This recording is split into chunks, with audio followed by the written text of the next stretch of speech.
ಅಮ್ಮ ಏನಿದೆಲ್ಲ, ನೀವು ಈ ಮನೆ ಕೆಲಸದವ್ರಲ್ಲ. ಅವ್ರೇನೋ ಹೇಳಿದ್ರು ಅಂತ ನೀವ್ಯಾಕೆ ಈ ಕೆಲಸಗಳೆಲ್ಲ ಮಾಡಬೇಕು? ಪರವಾಗಿಲ್ಲ ದೀಪಿಕಾ, ನಮ್ಮನೆ ಕೆಲಸನ ನಾವು ಮಾಡೋದ್ರಲ್ಲಿ ತಪ್ಪೇನಿದೆ ಹೇಳು. ಈ ಥರ ಚಿಕ್ಕ ಪುಟ್ಟ ಕೆಲಸ ಎಲ್ಲ ಮಾಡೋದಕ್ಕೆ ನನಗೂ ಇಷ್ಟನೇ.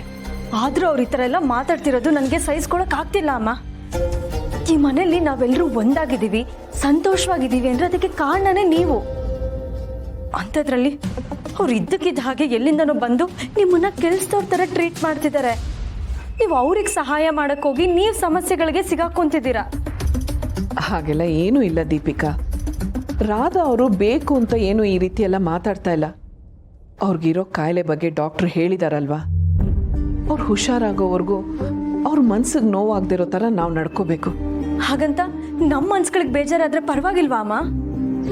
ಕಾರಣ ಗೊತ್ತಿರುವಾಗ ಬೇಜಾರು ಮಾಡ್ಕೊಳ್ಳೋದ್ರಲ್ಲಿ ಅರ್ಥನೇ ಇಲ್ಲ.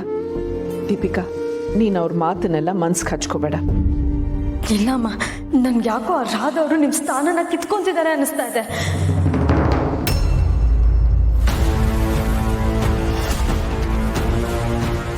ಮಕ್ಳಿಗೆ ತಾಯಿ ಆದ್ರು, ಈಗ ಮಾವನ ಜೊತೆ